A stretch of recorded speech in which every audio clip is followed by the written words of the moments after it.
फिरौन उस वक्त मिस्र का बादशाह था। वो सख्ती के साथ ममलकत चलाता था। उसका फरमान जालिमाना, बेरहम और बर्बरियत से भरपूर था। बनी इसराइल पर उसकी ज्यादतियां और जुल्म मुसलसल जारी थे। उसके खिलाफ बोलने की हिम्मत किसी में न थी। मगर अचानक एक अजीब वाक़या पेश आ गया। अल्लाह रब्बुल आलमीन ने मिस्र की सबसे बड़ी नेमत नील नदी को खुश्क कर दिया। वही नदी जिसके पानी से मिस्र के हर खेत सरसब्ज होता था, वही पानी जिससे लोगों की जिंदगियां चलती थीं। अचानक वो नदी एक खुश्क सहरा बन गई। इसका नतीजा ये हुआ कि पूरा मिस्र पानी की कमी की वजह से आहो फिगा करने लगा। माएँ अपने बच्चों को गोद में पकड़कर रो रही थीं और कह रही थीं, ऐ मेरे रब, मेरे बच्चे के लिए एक बूंद पानी कहाँ से लाऊं? बुजुर्ग कांपते हुए करा रहे थे, हम प्यास से मर रहे हैं। गांव और शहरों में लोगों के कराहने और बेयारो मददगार पुकार सुनाई दे रही थी। लोग एक दूसरे से कहने लगे, अब हमारा क्या होगा? पानी के बगैर हमारी जिंदगी मौत के दहाने पर है। माएँ, बच्चे, बूढ़े सब पानी के लिए तड़प रहे थे। अगर चंद दिनों में पानी का इंतजाम न हुआ तो सब मौत के मुंह में चले जाएंगे। तुम्हारे पास कोई तरीका है तो बताओ।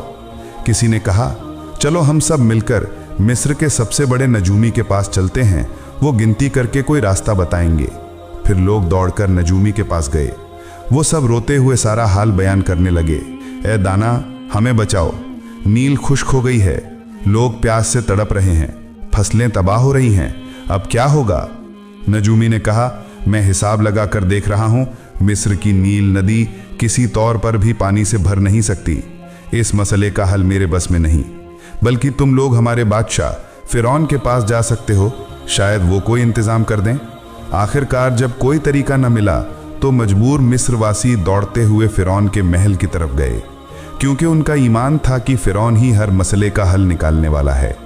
लोग कतार दर कतार दरबार में आए, हाथ जोड़कर सर खम करके अर्ज किया, ए हमारे खुदा, आपने सुना होगा कि मिस्र की नील नदी का पानी सूख गया है, लोग पानी के लिए तड़प रहे हैं।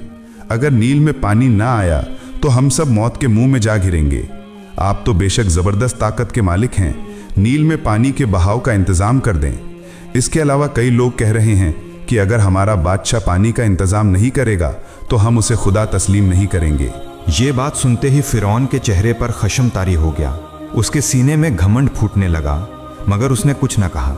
वो बुलंद सर से गर्म आवाज में बोला, तुम फिक्र मत करो, मैं तुम्हारा खुदा हूं। किसी भी सूरत में बहुत जल्द पानी का बंदोबस्त कर दूंगा। आज तुम वापस जाओ और कल तुम मौजिज़ाना तौर पर देखोगे कि नील मेरे हुक्म से बह पड़ेगी और पानी से भर जाएगी।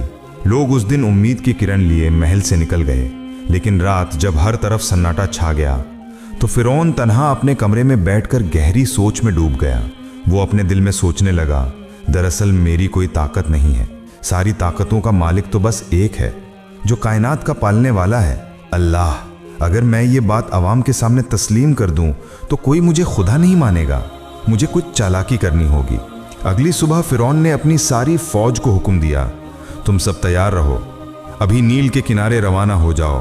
तब एक सिपाही ने कहा, बादशाह मोहतरम, नील तो खुश्क हो चुकी है, एक बूंद पानी भी नहीं है, वहां जाकर आप क्या करेंगे? फिरौन ने घुरघुराने के अंदाज में कहा, बेवकूफ, क्या तुम नहीं जानते कि मैं खुदा हूं? मेरी फरमान से नील दोबारा पानी से भर जाएगी, नदी मेरी ही बात सुनेगी। फौज के लोग हैरत से देखते रहे, कुछ खौफजदा खामोश हो गए। फिर फिरौन अपने चुने हुए सिपाहियों के साथ नील के किनारे पहुंच गया। खुश्क दरिया के रेतीले साहिल पर खड़ा होकर फिरौन ने जोर से चिल्लाया, ए नील दरिया, क्या तुम मेरी बात सुन नहीं सकते? मेरे हुक्म से अभी पानी बहाओ और सारा मिस्र भर दो। लेकिन दरिया साकित रहा, कोई रवाना आया, कोई पानी नजर न आया। गबी फिरौन जानता था कि हर चीज का मालिक सिर्फ अल्लाह है, मगर अपनी तोहमत में वो अंधा था। तब भी लोगों के सामने अपनी झूठी खुदाई दावे को कायम रखने के लिए जान फिशानी से अदाकारी करने लगा। बार बार पानी मांगने के बावजूद नाकामी की वजह से वो फिक्र और इस्तिराब में मुब्तला हो गया। अगर दरिया में पानी ना आया तो आम लोग उसे खुदा तस्लीम नहीं करेंगे। यही फिक्र उसके दिल को बेचैन कर रही थी। अब क्या किया जाए? कई सोचों के बाद फिरौन वहां से कुछ सिपाहियों को लेकर शादुला नामी मैदान के किनारे पहुंचा। वहां पहुंचकर फिरौन ने सिपाहियों से कहा, तुम सब यहां खड़े रहो, मैं कुछ बंदोबस्त करता हूं। ये कहकर वो अपने साथ चालाकी से एक सुनसान गुफा की जानिब चल दिया। फिर वो सजदे में गिर पड़ा, रोते हुए बोला, ए रहम करने वाले, रहमत के समुद्र, तेरी कुदरत की कोई हद नहीं, तेरी रहमत की कोई इंतहा नहीं। मैं तेरा हकीर बंदा हूँ, तू रहमत के समुद्र है। इस हकीर बंदे की दुआ कबूल कर दे, मेरी इज्जत और मकाम बचा दे। दुनिया में मेरा वकार बरकरार रख, आखिरत में मैं तुझसे कुछ नहीं मांगता। अगर चाहे तो मुझे दोज़ख की आग में सज़ा देना, फिर भी दुनिया में मेरा वकार बचा दे। ऐ मेहरबान, नील दरिया में पानी नहीं है। एक तरफ तो मिस्र के लोग मौत के दहाने पर पहुंच रहे हैं, बेगुनाह बच्चे, औरतें, बूढ़े सब मौत के गिलास में जा रहे हैं। ऐ रहम करने वाले, कम से कम उनके बारे में सोचकर मेरी दुआ कबूल फरमा दे। तेरी रहमत की कोई इंतहा नहीं। दूसरी तरफ तेरे इस हकीर बंदे की इज्जत मिटकर राख हो जाएगी। लोग मुझे बदनाम करेंगे, मुल्क के सामने मैं मजाक बन जाऊंगा। ऐ बुजुर्ग रहनुमा, ऐ मेहरबान, तू मेरी हालत से हमेशा बाखबर है, फिर भी मैं तुझसे इल्तिजा कर रहा हूँ।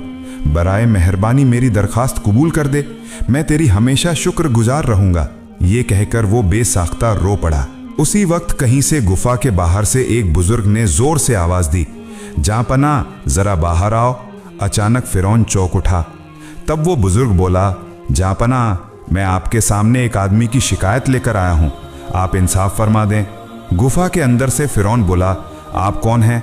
यहाँ आपको आने की इजाज़त किसने दी? ये तो इंसाफ का मकाम नहीं है। आप कल शाही अदालत में आइए, मैं आपको इंसाफ सुना दूंगा। फिर बुजुर्ग ने कहा, लेकिन मैं फैसला सुनाए बगैर नहीं जाऊंगा। ज़रूरत हुई तो मैं आपको बाहर निकलने भी नहीं दूंगा। ये सुनकर फिरौन सख्त गुस्से में आ गया, मगर वो उस वक्त मुश्किल में था तो कुछ न कह सका। गुफा से बाहर निकलने का ही वक्त था कि फौजियों की चीखो खुशी सुनाई दी। ये सुनकर वो हैरान रह गया और गुफा से बाहर आया। जब उसने नील की तरफ देखा तो देखा कि सारा नील दरिया पानी से भर गया है। ये मंजर देखकर वो बेहद खुश हुआ। बेपरवाह होकर उसने बुजुर्ग से कहा, अच्छा अब बताइए आपकी शिकायत क्या है? फिर वो बुजुर्ग बोला, फर्ज करें एक गुलाम बिल्कुल नाफरमान है, वो अपने मालिक की बात नहीं सुनता, हालांकि उसका मालिक उसके साथ अच्छा सुलूक करता है, उसे खाना और लिबास देता है, फिर भी वो गुलाम कभी शुक्रगुजार नहीं होता। तो ऐसे गुलाम के साथ कैसा सुलूक होना चाहिए? फिर बुजुर्ग ने कहा, क्या तुम ये बात कागज पर लिखकर दे सकोगे? फिरौन बोला, बिल्कुल, क्यों नहीं। उस गुलाम को पानी में डूब कर मारना चाहिए। उसके बाद उसने ये बात कागज पर लिखकर बुजुर्ग के हाथ में दे दी और बुजुर्ग वहां से रुखसत हो गया। वो बुजुर्ग दरअसल अल्लाह का फरिश्ता था। फिर फिरौन अपनी फौजियों समेत वापस शाही दरबार की तरफ लौट आया। ये खबर फैलने में देर न लगी। मिस्र के हर कोशे में सरगोशी शुरू हो गई। लोग एक दूसरे से कहने लगे, हमारा बादशाह, हमारा खुदा फिरौन ने अपनी कुदरत से नील में दोबारा पानी बहा दिया है। लोग एक एक करके दरबार में आने लगे। दरबार में लोगों का हुजूम लग गया। कोई खुशी मना रहा था तो कोई शुक्रगुजारी का इजहार कर रहा था। वो सर झुकाए कहने लगे, ऐ हमारे खुदा, आपने हमें मौत के मुंह से बचा लिया। हम इस एहसान को सारी जिंदगी नहीं भूलेंगे। फिरौन घुरूर से सीना फुलाकर हंसते हुए बोला, तुम डरो मत, मैं बहुत ताकतवर हूं। नील में पानी लाना तो मेरे लिए मामूली बात है। मैं तुम्हें और भी बड़े मौजिज़े दिखा सकता हूं। मैंने कहा था कि तुम्हारे लिए पानी का बंदोबस्त कर दूंगा। लोगों को उसकी बात और ज्यादा मुतहय्यर कर गई। उन्होंने फिरौन को खुदा कहते हुए बुलंद आवाज में पुकारना शुरू कर दिया। इज्जत और एहतराम के साथ दरबार में उसकी बहुत तारीफ होने लगी और फिरौन पिछली सारी बातें भूल गया। वो भूल गया कि असल ताकत किसके पास है। भूल गया कि इसी एक अल्लाह की रहमत के बगैर वो एक कतरा भी पानी नहीं ला सकता था, बल्कि वो अपने घुरूर में मजीद डूब गया। वो खुद को ऐसा महसूस करने लगा जैसे वाकई वही हर चीज का मालिक है। साल गुजरते गए। फिरौन के जुल्म सितम में इजाफा हुआ। रियासती इंतजाम में वो पहले से भी ज्यादा सख्त हो गया। उसके दिल में घुरूर पहाड़ जैसा बुलंद हो गया। वक्त बहता रहा। 1 साल, नहीं 2 साल, नहीं 3 साल, मिस्र के आसमान पर एक कतरा भी बारिश न हुई। जमीन टूट फूट हो गई, फसलें खराब हो गईं, मवेशी मर गए और लोग दिन ब दिन दर्द और कर्ब में मुब्तला होते गए। मिस्र में मुसलसल 3 साल बारिश ना होने की वजह से कहत आ गया। आखिरकार एक दिन बेशुमार लोग फिरौन के दरबार में हाजिर हुए और सबने कहा, आप तो हमारे खुदा हैं, आप कोई इंतजाम कीजिए। मुल्क में इतना कहत पड़ गया है कि लोग भूखे मर रहे हैं। इस पर फिरौन ने गुस्से से घुराना शुरू किया और बोला, यह कहत मेरी वजह से नहीं है, इसका सबका जिम्मेदार वो मूसा है। उसकी साजिशों और बदकारियों हैं जिनकी वजह से मिस्र इस हाल में पहुंचा है। ये सब मूसा की वजह से है। तुम लोग जाओ, देखो वो अपने खुदा से कहें तुम्हारे लिए क्या कर सकता है। फिर सब लोग फिरौन के कहने पर हजरत मूसा अलैहिस्सलाम के पास हाजिर हुए और बोले, ए मूसा, अगर तुम अपने खुदा से कहकर हमें इस सख्त कहत की मार से बचा सकते हो तो हम मान लेंगे कि तुम अल्लाह के सच्चे नबी हो और हम तुम्हारे खुदा पर ईमान लाएंगे। उस वक्त हजरत मूसा अलैहिस्सलाम अकेले कमरे में चले गए और अल्लाह रब्बुल आलमीन के हुजूर दुआ की, ए अल्लाह, तू तो सारे जहानों का परवरदिगार है, तू रहमत का समंदर है। ए अल्लाह, इन भूखे लोगों पर रहम फरमा, इन्हें इस खौफनाक कहत से नजात दे, अपनी रहमत की बारिश नाजिल फरमा। अल्लाह रब्बुल आलमीन ने अपने नबी की दुआ कबूल कर ली। अचानक आसमान पर काले बादल छा गए, बिजली कड़की और फिर जोरदार बारिश बरसने लगी। मिस्र की सूखी जमीन तर हो गई, खेत खलिहान फिर से हरे भरे हो गए। उसके बाद हजरत मूसा अलैहिस्सलाम उन लोगों के पास जाकर बोले, ऐ मेरे प्यारे भाइयों, अब तुम ईमान लाओ, एक अल्लाह के सिवा कोई माबूद नहीं, वही हमारा रब है। ये सुनते ही वे लोग कहकहा लगाकर हंस पड़े और बोले, ऐ मूसा, हम तुम्हारी बात नहीं सुनेंगे, क्योंकि हमारे परवरदिगार फिरौन और हमारे देवी देवताओं की किरम से ही मुल्क में बारिश हुई है और फिर से खेतियां लहलहा उठी हैं। उन्होंने हजरत मूसा अलैहिस्सलाम की बात ना मानी। फिर हजरत मूसा अलैहिस्सलाम वापस घर आ गए, लेकिन तब भी फिरौन का घमंड कम ना हुआ। वो लोगों के सामने खड़ा होकर ऐलान करने लगा, देख रहे हो, मेरी वजह से आसमान से बारिश नाजिल हुई। अगर मैं खुदा ना होता तो क्या इस तरह कहत दूर होता। हजरत मूसा अलैहिस्सलाम की दुआ से अल्लाह की रहमत उतरी, मगर धोखेबाज जालिम फिरौन अपनी झूठी खुदाई दावे को कायम रखने की कोशिश करता रहा। कुछ दिन बाद मिस्र पर फिर एक के बाद एक आफत नाजिल हुई। अल्लाह का गजब फिरौन और उसकी कौम पर उतर आया। सबसे पहले जबरदस्त सैलाब आया, नील दरिया उबल पड़ा और सब कुछ बहा ले गया। लोग चिल्ला उठे, हम कहां पनाह लें। घर, खेत, मवेशी सब कुछ सैलाब की लहरों में बह गया। लेकिन फिरौन, वो अपने शाही तख्त पर बैठा घमंड से हंसता हुआ कहने लगा, ये तो मुख्तसर तबई वाकया है, इसका मेरी खुदाई से कोई ताल्लुक नहीं। कुछ दिन बाद और भी सख्त अजाब आया। मिस्र के हर खेत में टिड्डी दल का सियाह तूफान उतर आया। लाखों करोड़ों टिड्डियां पलक झपक में गेहूं, जौ, धान सब कुछ चट कर गईं। उसके बाद एक नई मुसीबत आई, जुएं। लोगों के जिस्म, कपड़े, घर सब जगह जुओं से भर गए। लोग खुजलाते खुजलाते पागल होने लगे। बच्चों की चीखें, बूढ़ों की फरियाद हर तरफ सुनाई देने लगी। लेकिन अल्लाह का गजब यही न रुका। अचानक मिस्र की नहरों, तालाबों और दरियाओं से बेशुमार जहरीले मेंढक निकल आए। रास्ते, घर, खाने के बर्तन, पानी के बर्तन, हर जगह मेंढक ही मेंढक छा गए। मगर फिरौन अपनी सल्तनत के उरूज पर शाही तख्त पर बैठा घमंड में फट रहा था। चारों तरफ सिपाही, खादिम, गुलाम। ऐसी खौफनाक हालत में एक दिन फिरौन का एक सिपाही दौड़ता हुआ आया और बोला, हुजूर, एक अजीब वाकया हो गया है। न जाने कहां से हजारों जहरीले मेंढक निकल आए हैं। लोग बेहाल हो गए हैं, कोई अब सुकून से जी नहीं सकता। फिरौन कहकहा लगाकर बोला, क्या तुम ख्वाब देख रहे हो? भला मेंढक इंसान को तकलीफ दे सकते हैं? तुम तो डरे हुए बुजदिल सिपाही हो और कुछ नहीं। लेकिन सिपाही की आंखों में खौफ के आसार थे। वो कांपती आवाज में बोला, नहीं हुजूर, ये ख्वाब नहीं है। मिस्र के हर घर में, हर गली में मेंढक भर गए हैं। लोग चीख रहे हैं, बेबस हो गए हैं। फिरौन एक लम्हे के लिए खामोश हो गया। उसका दिल कांप उठा, क्योंकि वो जानता था यह सब कोई तबीई वाकया नहीं है। यह सब अल्लाह की तरफ से भेजा हुआ अजाब था जो बार बार उसे खबरदार कर रहा था। लेकिन फिरौन अपने तकब्बुर में अंधा था। वो सच जानते हुए भी झूठ पर कायम रहा और अपनी खुदाई के दावे को मजबूती से पकड़कर बैठा रहा। दूसरी तरफ मिस्र के आम लोग घबराहट में एक दूसरे से कहने लगे, आज अजीबोगरीब वाकयात पेश आ रहे हैं।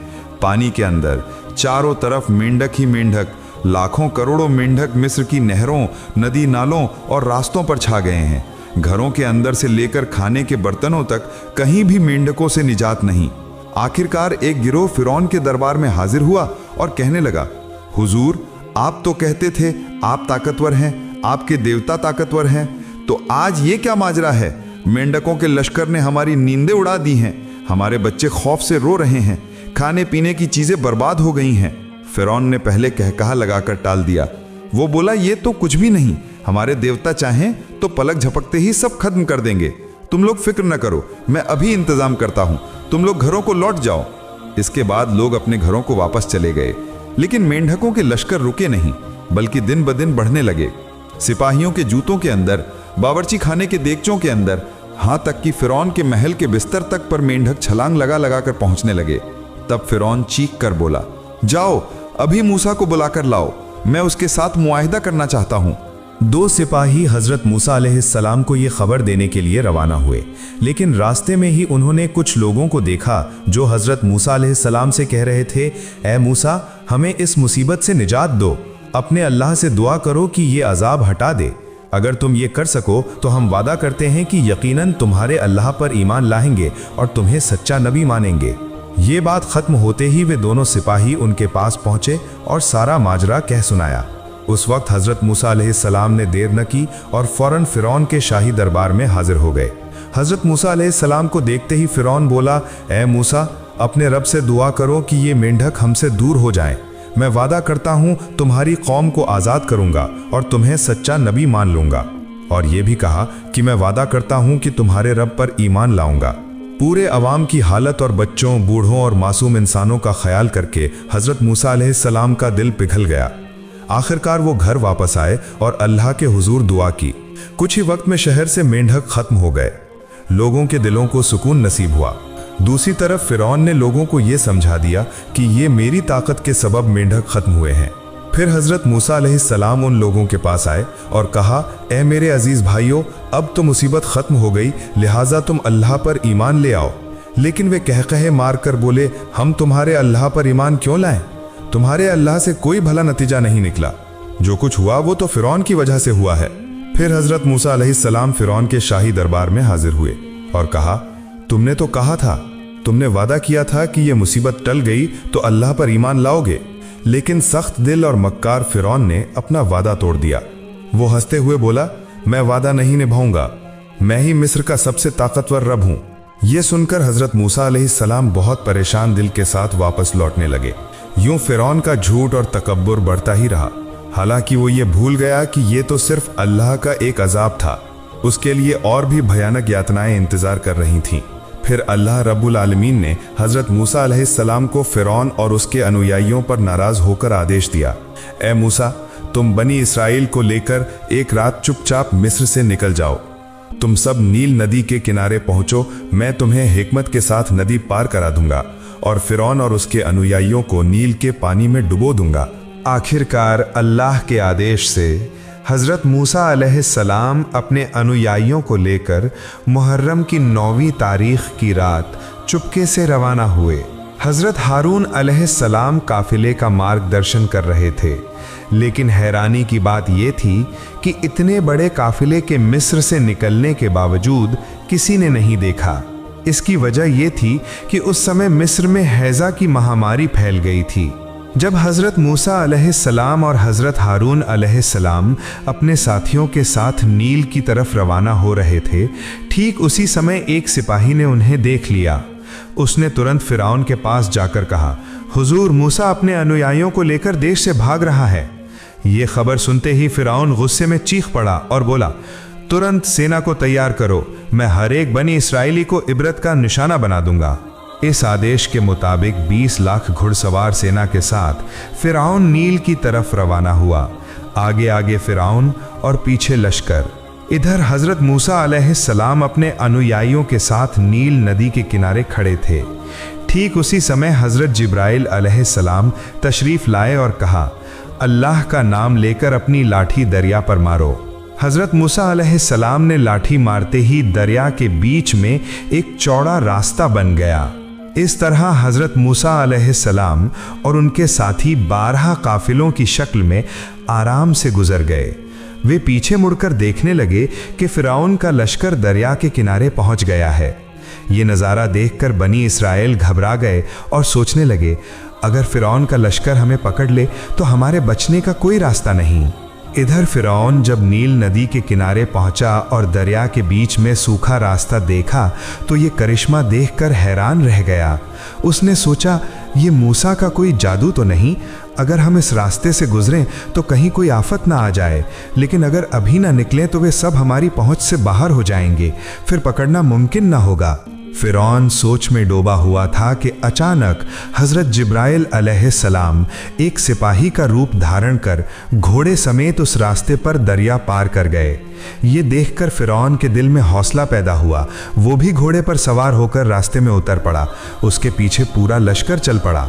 मगर जैसे ही वे सब दरिया के बीच में पहुंचे, ऊपर से पहाड़ों की तरह ऊंची लहरें समंदर की तूफानी गरज की तरह गरजती हुई आईं और रास्ते को निगल गईं। फिरौन और उसकी सेना नील के पानी में डूबकर हलाक हो गए, एक भी न बच सका। इधर बनी इसराइल दरिया के पार खड़े ये नज़ारा देखकर खुशी से नारे लगाने लगे। जब फिरौन पानी में डूब रहा था तो उसने हज़रत मूसा अलैहिस्सलाम को खड़ा देखा और चिल्लाया, ए मूसा, मेहरबानी करो, मुझे बचा लो, मैं तुम्हारे अल्लाह पर ईमान लाऊंगा और तुम्हें अल्लाह का नबी मान लूँगा। मगर हज़रत मूसा अलैहिस्सलाम ने उसकी पुकार का जवाब नहीं दिया। कुछ मुफस्सिरीन बयान करते हैं कि जब फिरौन नील के पानी में मौत के करीब था तो हज़रत जिब्राइल अलैहिस्सलाम ने कहा, ए फिरौन, आज तुम बेफ़ायदा गिड़गिड़ा रहे हो। नाफरमान बंदे का अंजाम क्या होना चाहिए तुमने खुद अपने हाथों से लिख दिया था। ये देखो वही तहरीर। फिर वो कागज़ दिखाया जिसमें खुद फिरौन ने लिखा था कि नाफरमान गुलाम को पानी में डुबो देना चाहिए। इस तरह वो सख्त दिल फिरौन नील के पानी में डूबकर मर गया। अल्लाह की ताकत के सामने फिरौन का तख्त कुछ नहीं था। जो शख्स खुद को सबसे बड़ा रब कहता था, समंदर की लहरों में वो एक हकीर कीड़े से ज्यादा न निकला। अल्लाह ने उसका जिस्म समंदर की तह में दफन नहीं किया, बल्कि दुनिया के इंसानों के लिए छोड़ दिया, हमेशा की नसीहत के तौर पर। घमंड इंसान को बर्बाद करता है और ईमान इंसान को बुलंद करता है। जो अल्लाह के रास्ते में सब्र करते हैं उनके लिए जन्नत के दरवाजे खुल जाते हैं। ऐ प्यारे दर्शकों, अल्लाह ताला हम सबको घमंड से बचाए और सीधे रास्ते पर चलने की तौफीक अता फरमाए।